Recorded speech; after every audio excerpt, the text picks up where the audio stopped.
Star प्रवाह वाहिनीवरील मी सावित्रीबाई ज्योतिराव फुले या मालिकेने नुकताच प्रेक्षकांचा निरोप घेतला. टीआरपीच्या कारणांमुळे ही मालिका बंद झाल्याचे सांगितले गेले. त्यानंतर महाराष्ट्रात एकच संतापाची लाट उसळली.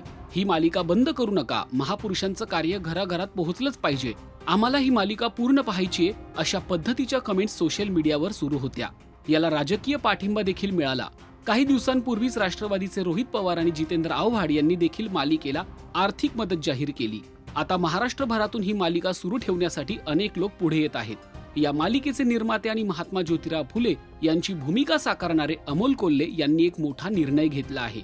वाहिनीवरून जरी ही मालिका बंद झाली असली तरी ती सुरूच राहणार असल्याचं कोल्हेंनी म्हटलंय. पाहूया अमोल कोल्हे नेमकं काय म्हणाले. सावित्रीबाई ज्योतिराव फुले ही मालिका पुन्हा सुरू होते दिनांक 20 जून पासून. पण मालिका कुठं पाहायला मिळणार, किती वाजता पाहायला मिळणार,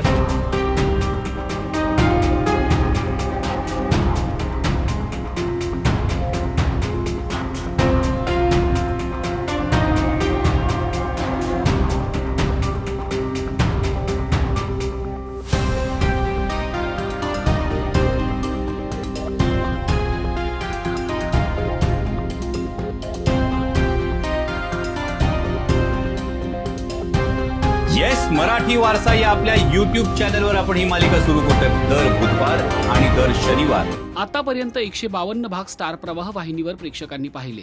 पण आता त्या पुढची कथा मराठी वारसा या YouTube चॅनलवरती पाहायला मिळणार आहे. तुमच्या सगळ्यांच्या आशीर्वादानं हे शिवधनुष्य उचलतोय. महाराष्ट्राचा DNA हा रडणारा नाही तर लढणारा आहे. 20 जून पासून मी सावित्रीबाई ज्योतिराव फुले ही मालिका सुरू होतीये. आठवड्यातील 2 दिवस म्हणजे बुधवार आणि शनिवार नवे भाग प्रेक्षकांच्या भेटीला येतील, असं कोल्हे म्हणाले.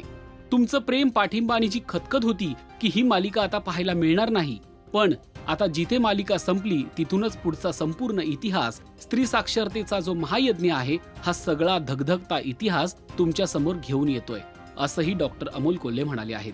तुम्ही देखील ही मालिका पाहण्यासाठी उत्सुक आहात का ते कमेंट करून नक्की सांगा. आणि मराठी मालिका विश्वातील ताज्या अपडेट, बातम्या आणि गॉसिपसाठी सबस्क्राईब करायला विसरू नका, फक्त राजश्री मराठी सोबत.